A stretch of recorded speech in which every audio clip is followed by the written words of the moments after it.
Hey friends, welcome back to the channel with more of the Big Bang Theory. This is season 1, episode 13, and I just realized recently that there are only 17 episodes in the first season, so we're almost done already with the first season.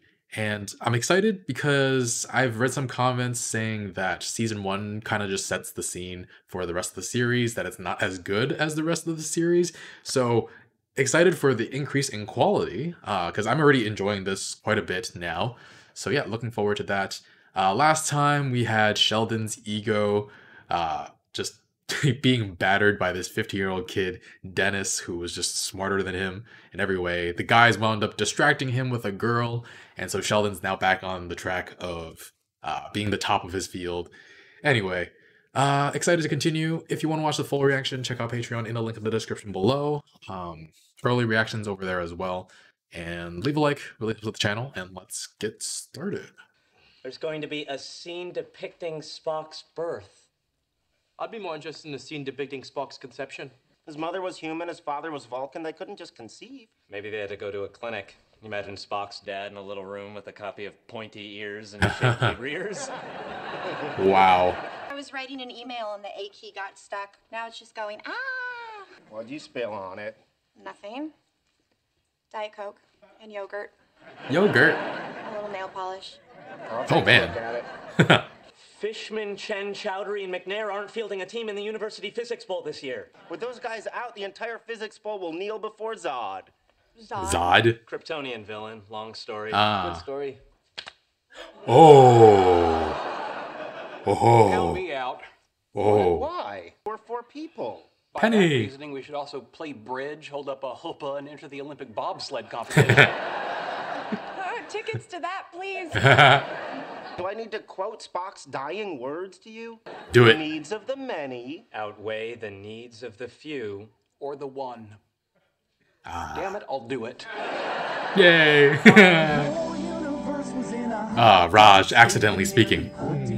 How about the Perpetual Motion Squad? It's beyond the laws of physics, plus a little heads up for the ladies. The ladies? And we could be the Bengal Tigers. Poor choice. Yet, gram for gram, no animal exceeds the relative fighting Oh, strength no. of the army ant. Oh no. Maybe so. No man should be forced to emblazon his chest with a Bengal tiger when common sense dictates it should be an army ant. Will the gentleman from the great state of denial yield for a question? Great state of denial. I will yield. Does he then intend to threaten to quit if he does not get his way? He does. I move we are the army ants. All those in favor? Army ants. Good afternoon and welcome to today's Physics Bowl practice round. Aw, I'm she's helping Penny, out. And I'll be your host because apparently I didn't have anything else to do on a Saturday afternoon. And isn't that just a little sad? Gentlemen, are you ready? Howard. And of course, the answer is giant magnetic Howard. resistance. Don't you think I should answer the engineering questions? I am an engineer. By that logic, I should answer all the anthropology questions because I'm a mammal. And of course, it's Gravity Probe B. You have to let somebody else answer. Why? Some of us might have the correct answers too. Oh, please, you don't even have a PhD. All right, that's it. Howard, sit down. Okay. Oh. I've designed the perfect uniforms for our team. The colors are based on Star Trek, the original series. The 3 of you will wear support red, and I will wear command gold. Wow. You're off the Why did you team. say AA? A Batman cookie jar. Oh, neat. Why? What's the occasion? Well, you're We're a kicking friend, you and off the like team. Batman and cookies, and you're off the team. Ooh. Why? You're annoying, and no one wants to play with you anymore. Aww. Oh, is he gonna find another At this point, team? I should inform you that I intend to form my own team Oh, boy. and destroy the molecular bonds that bind your very matter together. One more thing. Yes? It's on, bitch. Wait until he looks at us, then laugh like, yes, you are a smart and strong competitor, but we are also smart and strong, and we have a reasonable chance of defeating you. What kind of laugh is that? How exactly would that laugh go?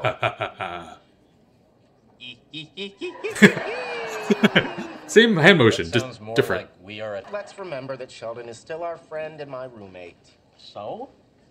We're gonna crush Oh, him. nothing. Let's destroy him.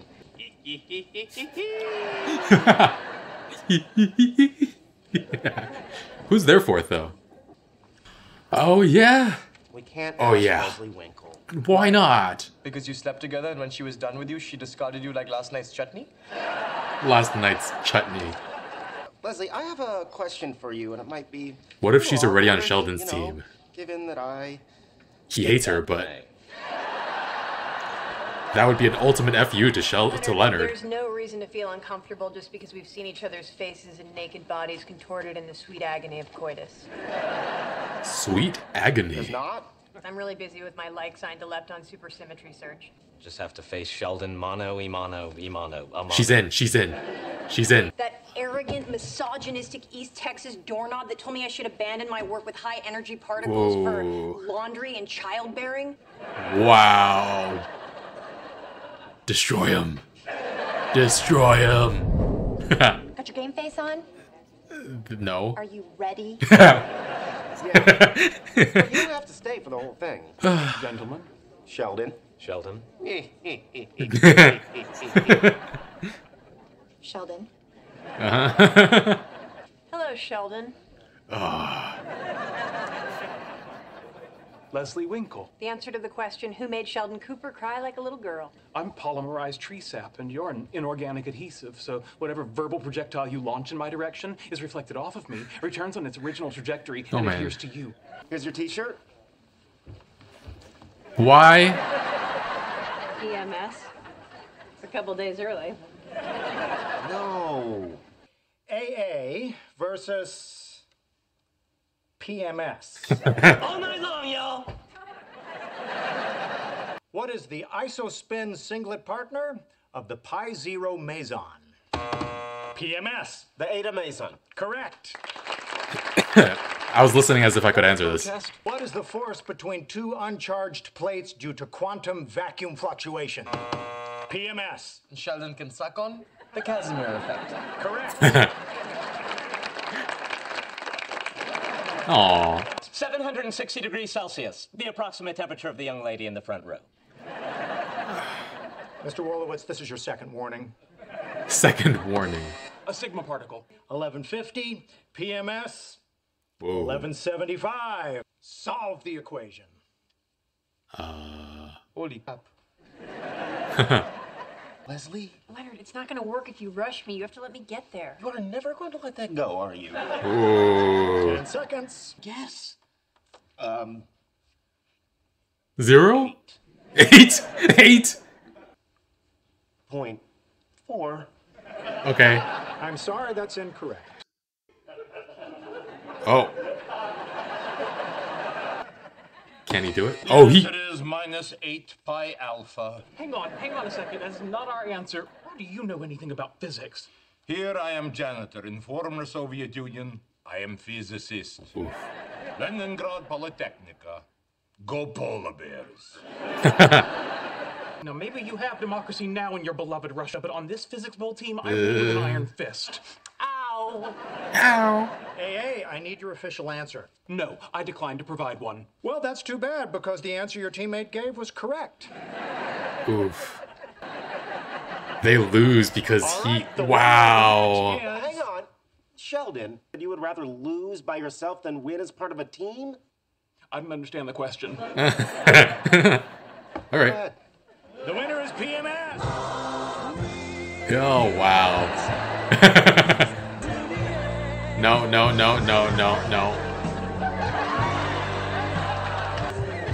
Disqualified. Sorry, somebody's sitting there. Who? My physics bowl trophy. That trophy is meaningless. I forfeited, therefore you did not win. I know Wow. someone who would disagree. Who? My physics bowl trophy. I am settling once and for all who is the smartest around here. Marcia, Jan, and Cindy were the three daughters in what TV family? She knows. Brady Bunch. She's the smartest around. What actor holds the record for being named People Magazine's sexiest man alive? William Shatner. I don't think it's Shatner. Then it's got to be Patrick Stewart. Tweety Bird taught he taught a what? A putty tat. Romulan. Yes, he taught a Romulan.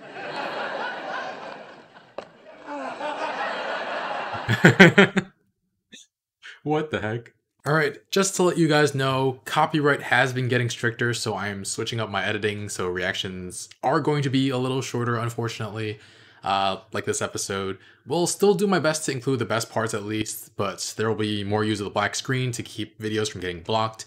It took me a while to figure out this episode, but also these videos are demonetized instantly, so I'm not making any ad revenue off of them, so if you want to support what I do, the work that goes into making these videos, check out Patreon for early or full reactions. But yeah, onto this episode. We had Raj talk in front of Penny while sober for the very first time. Immediately put his hands over his mouth like he had made the biggest mistake ever. Super self-conscious. I don't know if we've actually ever tried to delve into his psychology behind that, but no, it'll be fun to do in the future. Feels like Dr. Gablehauser should vet the janitor and see if he'd be a good researcher or professor, because he's that smart that he could figure out something seemingly simply that no one in our group could. Sheldon's pride didn't want to win if it meant owing it to somebody else, and he wanted to take out his friends for kicking him out of their team. A team he didn't want to join in the first place, but he also was just, like, completely insufferable while he was on the team, so I don't know, have they never teamed up for competitions before? They should all know what he's like, right? And during practice, Sheldon's arguments aren't as smart as he thinks they are, I think. Howard suggests that he should answer the engineering questions because he's an engineer, and Sheldon responds that he should answer all the anthropology questions because he's a mammal. Which, like, that argument doesn't even track logically, because, first of all of them are mammals, whereas only Howard is an engineer. And also, mammals are something you're born as, it's not an achievement, whereas becoming an engineer takes a lot of work. Of course, Sheldon views being an engineer as so beneath him that he makes that comparison, and I guess the overall smartness of the comment is, I guess it depends on whether he meant it as an argument against Howard's argument, or if he meant it as an insult to Howard. Because as an insult, it works pretty well. But as an argument for why he shouldn't answer the engineering questions, it's not a good argument either. But yeah, Sheldon's so inflexible and wants everything his way. The Army Ants, it's not a horrible name, but clearly not what anyone else wanted. And he says that he wants the choice to be unanimous, but also plans on protesting every name until he gets his way. So everybody just winds up giving in so they don't have to deal with him. I don't know. It's just, he has moments when he's helpful to his friends and considers their feelings and cares about them, but he's still so selfish a lot of the time. So yeah, he has a lot of growing to do. Definitely the most out of any of the characters we have so far. Perpetual Motion Squad is not better though. It's not especially with that acronym, PMS. I was so dumb. But yeah, this whole thing could have gone better if they just didn't convince Sheldon to be part of the team in the first place. He didn't even want to do it. They would have had to find a different fourth. Especially since Leslie wouldn't have joined if they weren't going against Sheldon. And I think they probably still would have had a pretty good chance at winning the whole thing if they just had a fill-in member, because their match against Sheldon was likely the hardest matchup in the entire Physics Bowl, considering they only won by 25 points. But yeah, Sheldon wanted to crush them out of revenge, and when Leonard approached Leslie, for a second I wondered if Sheldon wanted revenge so much that he had already recruited Leslie specifically despite Leonard, despite him, and then also to get under his skin so that he loses focus, having someone he slept with be on the other side. But I didn't get into Sheldon's head enough. He doesn't want to share the spotlight with anyone. He wants to prove that he's better than everybody else combined, even. But yeah, apparently Sheldon told Leslie to abandon her research to pursue a life of laundry and childbearing. Jeez, Sheldon, I knew he, like, made, like, passively misogynistic comments, but this is, like, real bad. And yes, I get it's because he was raised in a family where those were the dynamics, family dynamics, and that's what he's been taught. But at some point, it doesn't matter if you continue spewing this sexist stuff even if there is a reason behind it. Not to say, like, that housewife life might still be for some women and what they aspire to. It might be what some men aspire to. though that gets more and more difficult considering that a single income is often not enough to support a family anymore, thanks capitalism.